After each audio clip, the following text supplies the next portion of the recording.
യേശുവിൽ സ്നേഹം നിറഞ്ഞവരെ, തപസ് കാലത്തിൻ്റെ 3ാമത്തെ ഞായറാഴ്ചയിലേക്ക് നിങ്ങൾക്ക് ഏവർക്കും സ്വാഗതം. നമ്മുടെ ഈ ചെറിയ ജീവിതത്തിൽ ഒത്തിരിയേറെ വ്യക്തികളെ നമ്മൾ കണ്ടുമുട്ടുന്നുണ്ട്. പക്ഷേ എല്ലാവരോടും നമ്മൾ സൗഹൃദം കാണിക്കാറില്ല, എല്ലാവരോടും അടുപ്പം കാണിക്കാറില്ല. നമ്മുടെ മനസ്സിന് ഇണങ്ങി എന്ന് തോന്നുമ്പോഴാണ് ഓരോ മനുഷ്യരോടും നമ്മൾ സംസാരിച്ച് തുടങ്ങുന്നത്. ഇന്നത്തെ സുവിശേഷം കണ്ടുമുട്ടലിൻ്റെ ചില യാഥാർത്ഥ്യങ്ങളിലേക്ക് നമ്മളെ കൂട്ടിക്കൊണ്ടു പോവുകയാണ്. അത് മറ്റൊന്നുമല്ല, യേശു സമറിയാക്കാരി സ്ത്രീയെ കണ്ടുമുട്ടുന്ന സീൻ. നട്ടുച്ച നേരമാണ് കേട്ടോ. ആ സമയത്താണ് ഈ സമറിയാക്കാരി സ്ത്രീ വെള്ളം കോരുവാനായിട്ട് കിണറ്റിൻകരയിലേക്ക് കടന്നു വരുന്നത്. അപ്പോൾ ഈ പൊരിവെയിലത്ത് അവൾക്ക് വെള്ളത്തിൻ്റെ ആവശ്യമുണ്ട്. ഒരുപക്ഷെ വീട്ടിലെ വെള്ളമൊക്കെ തീർന്നിട്ടുണ്ടാവാം. അതുകൊണ്ട് തന്നെ ഈ പൊരിവെയിലത്ത് അവൾ കിണറ്റിൻകരയിലേക്ക് നടന്നു വരുമ്പോൾ അവിടെ വച്ചാണ് യേശുവിനെ അവൾ കണ്ടുമുട്ടുന്നത്. യഹൂദനായ യേശു, യേശുവിൻ്റെ വേഷവിധാനമോ ഇല്ലെങ്കിൽ യേശുവിൻ്റെ ആ സാമീപ്യമോ ഒക്കെ ആയിരിക്കാം അത് യഹൂദനാണെന്നുള്ള ഒരു തിരിച്ചറിവിലേക്ക് അവളെ അടുപ്പിച്ചത്. അപ്പോൾ ഈശോ ചോദിക്കുകയാണ്, എനിക്ക് കുടിക്കുവാൻ കുറച്ച് ജലം തരണം എന്ന്. അങ്ങനെ സംഭാഷണം മുന്നോട്ട് പോവുകയാണ്. ആദ്യമേ കണ്ടുമുട്ടുന്നു, പിന്നീട് അത് സംഭാഷണങ്ങളിലേക്ക് നയിക്കപ്പെടുന്നു. ഒരുപക്ഷെ ആദ്യം അവൾ ഭയപ്പെട്ട് കാണാം. അപരിചിതനായ ഒരു മനുഷ്യനെ ആദ്യമായിട്ട് കാണുകയാണ് യേശു എന്ന ഈ വ്യക്തിയെ.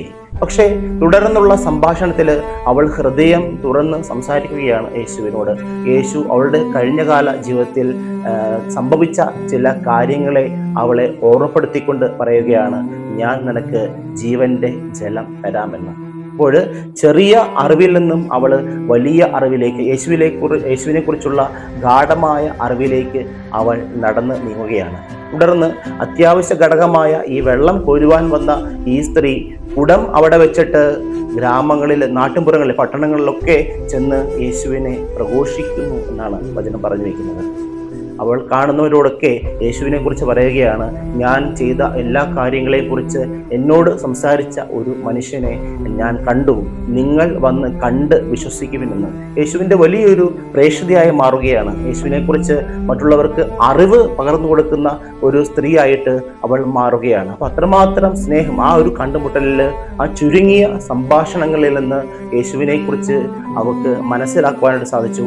അവൾ മനസ്സിലാക്കിയ യേശുവിനെ മറ്റുള്ളവരുടെ മുൻപിൽ പറഞ്ഞു കൊടുക്കുവാനായിട്ട്, മറ്റുള്ളവർക്ക് മനസ്സിലാക്കി കൊടുക്കുവാനായിട്ട് അവൾ പരിശ്രമിക്കുകയാണ്. പ്രിയപ്പെട്ടവരെ, ഒരു യഹൂദനായിരിക്കെ യേശു ചില നിബന്ധനകളെ ഇല്ലെങ്കിൽ നിയമത്തിൻ്റെ വലയങ്ങളെ മറികടന്നുകൊണ്ടാണ് ഈ സ്ത്രീയോട് സംസാരിക്കുന്നത്. പൊതുവെ യഹൂദ പുരുഷന്മാർ പബ്ലിക് പ്ലേസിൽ ഇതേപോലെ സ്ത്രീകളുമായിട്ട്, അതും പ്രത്യേകിച്ച് ഒരു സമറിയാക്കാരിയ സ്ത്രീയുമായിട്ട് സംസാരിക്കുന്നു.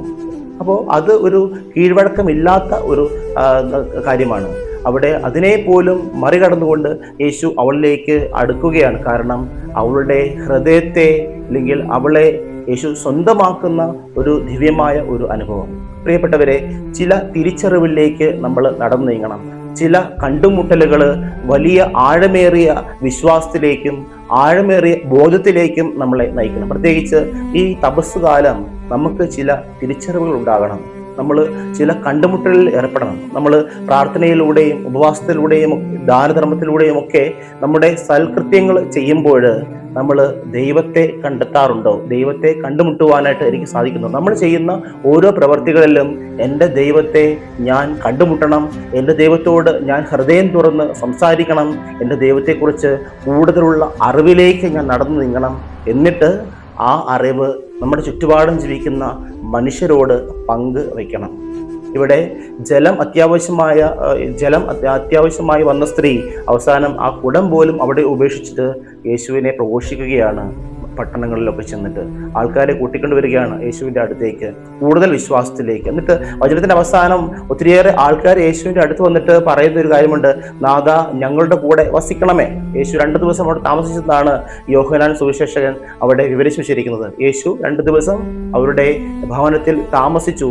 അപ്പോൾ ആ ആൾക്കാർക്ക് കൂടുതൽ ബോധ്യമുണ്ടായി യേശു ആരാണെന്നും, യേശുവിൻ്റെ പ്രവൃത്തി എന്താണെന്നും, യേശുവിൻ്റെ പ്രവർത്തനങ്ങൾ എന്താണെന്നും, യേശുവിൻ്റെ ജീവിത രീതികൾ എന്താണെന്നും അവർക്ക് അടുത്ത് മനസ്സിലാക്കുവാനായിട്ട് സാധിച്ചു. അപ്പോൾ ഈശോ കൂടെ വസിക്കുമ്പോൾ കൂടുതൽ ബോധ്യങ്ങളിലേക്ക് നമ്മൾ നയിക്കപ്പെടും. എന്നിട്ട് ആ ജനങ്ങൾ പറയുന്ന ഒരു വാക്യമുണ്ട്, ഇനി ഈ സ്ത്രീ പറഞ്ഞതുകൊണ്ടല്ല ഞങ്ങൾ നിന്നെ വിശ്വസിക്കുന്നത്, ഞങ്ങൾ അനുഭവിച്ച് അറിഞ്ഞ് വിശ്വസിക്കുകയാണ്. പ്രിയപ്പെട്ടവരെ, നമ്മുടെ ഉപവാസവും പ്രാർത്ഥനകളുമൊക്കെ മറ്റു മനുഷ്യരെ യേശുവിലേക്ക് കൊണ്ടെത്തിക്കുന്നതാവണം. യേശുവിനെ കൂടുതൽ അനുഭവിച്ചറിയുവാനായിട്ട് ഇടയാക്കുന്നതാണ്. ഞാൻ യേശുവിനെ അറിഞ്ഞു, അവിടം കൊണ്ട് തീരേണ്ട ഒന്നല്ല, മറിച്ച് ഞാൻ അറിഞ്ഞ യേശുവിൻ്റെ സ്നേഹം എൻ്റെ ചുറ്റുപാടും ജീവിക്കുന്ന മനുഷ്യന് ഞാൻ നൽകണം. ആ ദിവ്യസ്നേഹത്തിലേക്ക് മറ്റു മനുഷ്യർ നടന്ന് അടുക്കണം. അപ്പോൾ കൂടുതൽ ആഴമായ ഒരു ബോധത്തിലേക്ക്, കൂടുതൽ ആഴമായ ഒരു വിശ്വാസത്തിലേക്ക് നമ്മുടെ ചുറ്റുപാടും ജീവിക്കുന്ന മനുഷ്യരെ അടുപ്പിക്കുവാനായിട്ട് ഈ നോമ്പ് കാലത്ത് നമുക്ക് സാധിക്കണം. അപ്പോൾ ഞാൻ ആദ്യം എൻ്റെ ദൈവത്തെ കണ്ടുമുട്ടണം, എൻ്റെ ദൈവത്തോട് ഹൃദയം തുറന്ന് സംസാരിക്കണം. ആ വലിയ സംഭാഷണത്തിൽ, ആ സംസാരത്തിൽ എനിക്ക് ദൈവികമായ ഒത്തിരിയേറെ അറിവുകൾ ഉണ്ടാകും. ആ അറിവുകളാണ് ചുറ്റുപാടുമുള്ള മനുഷ്യർക്ക് നൽകേണ്ടത്. തീർച്ചയായിട്ടും അപ്പോൾ അവർ വലിയ ആഴമായ അറിവിലേക്ക്, യേശുവിനോടുള്ള വലിയ സ്നേഹത്തിലേക്ക് നടന്നു നീങ്ങുവാനായിട്ട് മറ്റു മനുഷ്യർക്കും സാധിക്കും. ഈ നോമ്പുകാലം അതിന് നമ്മെ സഹായിക്കട്ടെ. നമുക്ക് കർത്താവിൽ പൂർണ്ണമായിട്ട് വിശ്വസിക്കാം. കർത്താവിൻ്റെ നാമത്തിന് എന്നും മഹത്വം ഉണ്ടായിരിക്കട്ടെ. ആമേൻ.